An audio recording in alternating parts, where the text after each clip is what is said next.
Lo que estaba buscando toda la vida pensando en tirar el chupinazo. Y por fin llegó, con votación y todo, pero llegó. Sentir la mayor emoción de mi vida.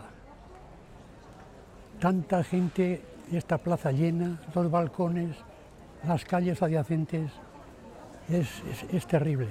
Es una emoción que no hay palabras, no hay palabras.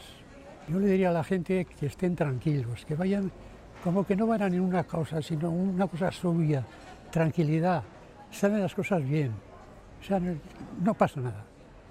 Te emociona el ver tanta gente, pero vamos, hay que aguantar un poquillo y tirar para adelante.